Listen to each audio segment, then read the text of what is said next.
श्री गुरुवे नमः। जय जय श्री राधे। हर हर महादेव। श्री सोमनाथ ज्योतिर्लिंग प्रादुर्भाव पुराणी कथा।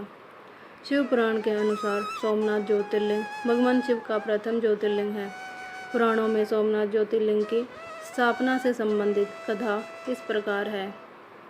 जब प्रजापति दक्ष ने अपनी सभी 27 पुत्रियों का विवाह चंद्रमा के साथ कर दिया तो वे बहुत प्रसन्न हुए।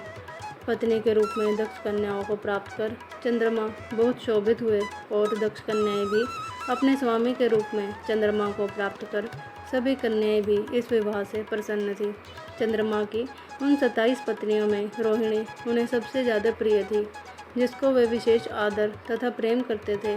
उनका इतना प्रेम अन्य पत्नियों से नहीं था। चंद्रमा की अपनी तरफ उदासीनता और उपेक्षा को देखकर रोहिणी के अलावा बाकी दक्ष पुत्रियां बहुत दुखी हुई। वे सभी अपने पिता दक्ष की शरण में गई और उनसे अपने कष्टों का वर्णन किया। अपनी पुत्रियों की व्यथा को सुनकर और चंद्रमा के दुर्व्यवहार को सुनकर दक्ष भी बड़े दुखी हुए। उन्होंने चंद्रमा से भेंट की और शांतिपूर्वक कहा, कलानिधे, तुमने निर्मल व पवित्र कुल में जन्म लिया है, फिर भी तुम अपनी पत्नियों के साथ भेदभावपूर्ण व्यवहार करते हो। तुम्हारे आश्रम में रहने वाली जितनी भी स्त्रियां हैं, उनके प्रति तुम्हारे मन में प्रेम कम और अधिक ऐसा सौतेला व्यवहार क्यों है? तुम किसी को अधिक प्यार करते हो और किसी को कम प्यार देते हो। ऐसा क्यों करते हो? अब तक जो व्यवहार किया है वह ठीक नहीं है, फिर अब आगे ऐसा दुर्व्यवहार तुम्हें नहीं करना चाहिए। जो व्यक्ति आत्मीयजनों के साथ विषमतापूर्ण व्यवहार करता है, उसे नरक में जाना पड़ता है। इस प्रकार प्रजापति दक्ष ने अपने दामाद चंद्रमा को प्रेम पूर्वक समझाया और चंद्रमा में सुधार हो जाएगा ऐसा सोच प्रजापति दक्ष वापस लौट आए। इतना समझाने पर भी चंद्रमा ने अपने ससुर प्रजापति दक्ष की बात नहीं मानी। रोहिणी के प्रति अतिशय आसक्ति के कारण उन्होंने अपने कर्तव्य की अवहेलना की तथा अपनी अन्य पत्नियों का कुछ भी ख्याल नहीं रखा और उन सभी से उदासीन रहे। दोबारा समाचार प्राप्त कर प्रजापति दक्ष बड़े दुखी हुए। वे पुनः चंद्रमा के पास आकर उन्हें उत्तम नीति के द्वारा समझाने लगे। दक्ष ने चंद्रमा से न्यायोचित बर्ताव करने की प्रार्थना की। बार बार आग्रह करने पर भी चंद्रमा ने अवहेलना पूर्वक जब दक्ष की बात नहीं मानी, तब उन्होंने चंद्रमा को शाप दे दिया। दक्ष ने कहा कि मेरे आग्रह करने पर भी तुमने मेरी अवज्ञा की है, इसलिए तुम्हें क्षय रोग हो जाए। दक्ष द्वारा शाप देने के साथ ही क्षण भर में चंद्रमा क्षय रोग से ग्रसित हो गए। उनके क्षीण होते ही सर्वत्र हाहाकार मच गया। सभी देवगण तथा ऋषिगण भी चिंतित हो गए। परेशान चंद्रमा ने अपनी अस्वस्थता तथा उसके कारणों की सूचना इंद्र आदि देवताओं तथा ऋषियों को दी। उसके बाद उनकी सहायता के लिए इंद्र आदि देवता तथा वशिष्ठ आदि ऋषिगण ब्रह्मा जी की शरण में गए।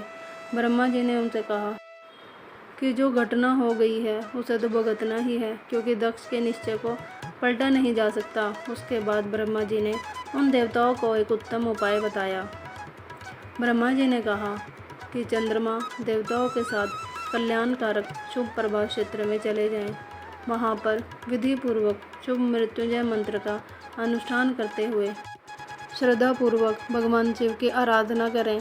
अपने सामने शिवलिंग की स्थापना करके प्रतिदिन कठिन तपस्या करें। इनकी आराधना और तपस्या से जब भगवान भोलेनाथ प्रसन्न हो जाएंगे तो वे इन्हें क्षय रोग से मुक्त कर देंगे। पितामह ब्रह्मा जी की आज्ञा को स्वीकार कर देवताओं और ऋषियों के संरक्षण में चंद्रमा देवमंडल सहित प्रभास क्षेत्र में पहुंच गए।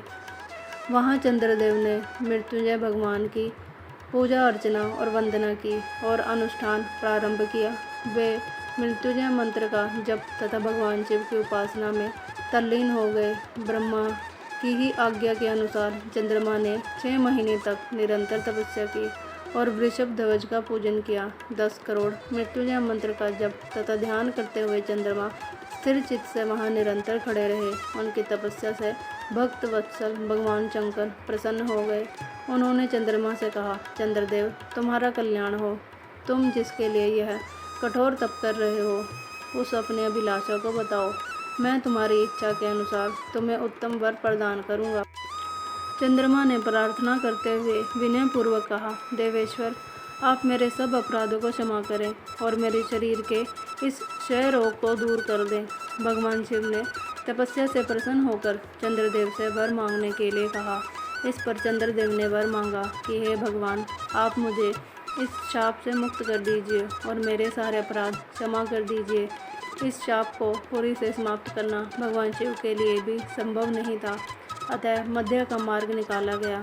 चंद्रदेव, तुम्हारी कला प्रतिदिन एक पक्ष में क्षीण हुआ करेगी, जबकि दूसरे पक्ष में प्रतिदिन वह निरंतर बढ़ती रहेगी। इस प्रकार तुम स्वस्थ और लोक सम्मान के योग्य हो जाओगे।